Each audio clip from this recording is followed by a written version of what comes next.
नमस्कार सर्वांना, जय महाराष्ट्र। शनिवार दिनांक 7 फेब्रुवारी रोजी या महाराष्ट्रामधल्या 12 जिल्हा परिषद आणि पंचायत समितींच्या निवडणुका घोषित झालेल्या आहेत आणि शनिवारी मतदान त्या ठिकाणी होणार आहे।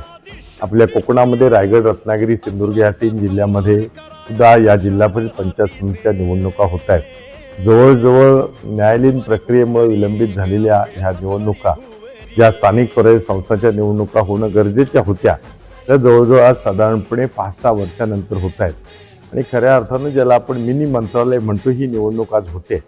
मी शिवसेना उद्धव बाळासाहेब ठाकरे पक्षाच्या वतीनं मतदारांना नम्रपणानं विनंती करतोय, आवाहन करतोय, माननीय माजी मुख्यमंत्री आणि शिवसेना उद्धव बाळासाहेब ठाकरे पक्षाचे पक्षप्रमुख उद्धव ठाकरे साहेब, त्याचबरोबर युवा नेते आदित्य ठाकरे साहेब यांच्या नेतृत्वाखाली ह्या कोकणातल्या 3 जिल्ह्यामध्ये ह्या निवडणुकीला आमचे उमेदवार सामोरे जात आहेत। आमची निशाणी मशाल आहे आणि काही ठिकाणी सहयोगी जे मित्र पक्ष आहेत त्यांची काही ठिकाणी निशाणी तुतारी वाजवणारा माणूस आहे। अन्य सहकारी पक्षांच्या निवडणुकीत रत्नागिरी विधानसभा मतदारसंघामध्ये काही ठिकाणी मित्र पक्षांना आम्ही त्या ठिकाणी निवडणूक लढवतोय।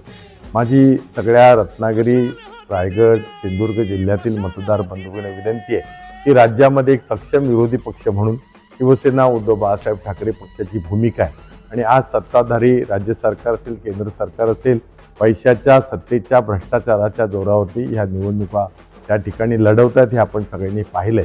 आमचे सगळे उमेदवार हे निष्ठावंत आणि प्रामाणिक आहेत।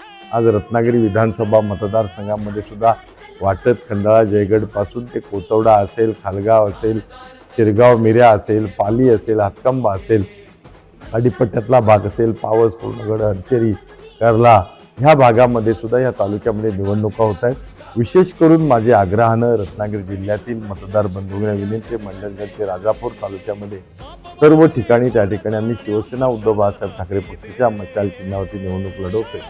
ही लढाई एका अर्थानं निष्ठेची आणि प्रामाणिक कार्यकर्त्यांची। आपण जर मागच्या 43 वर्षामध्ये पाहिलं असेल तर माननीय शिवसेना प्रमुख हिंदुत्व सम्राट बाळासाहेब ठाकरे यांच्या नेतृत्वाखाली त्या ठिकाणी खूप चांगल्या पद्धतीनं मराठी माणसांच्या हितासाठी, हिंदुत्वाच्या हितासाठी आपण कोकणी बांधवांनी, मराठी माणसांनी शिवसेना प्रमुखांच्या पाठीमागे राहिलात। आज शिवसेना प्रमुख हिंदुत्व सम्राट बाळासाहेब ठाकरे यांचा हे जन्मशताब्दी वर्ष आहे आणि म्हणून माझी कळकळीनं ह्या सगळ्या मतदार बंधूंना विनंती आहे, कोकण हा एकेकाळी शिवसेना प्रमुखांचा, शिवसेनेचा बालेकिल्ला होता, उद्धव बाळासाहेब ठाकरे पक्षाचा, त्या हिंदुत्व सम्राट बाळासाहेब ठाकरे साहेबांचा।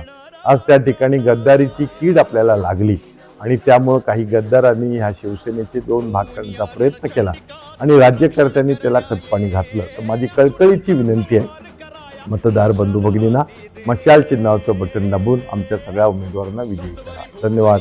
जय महाराष्ट्र।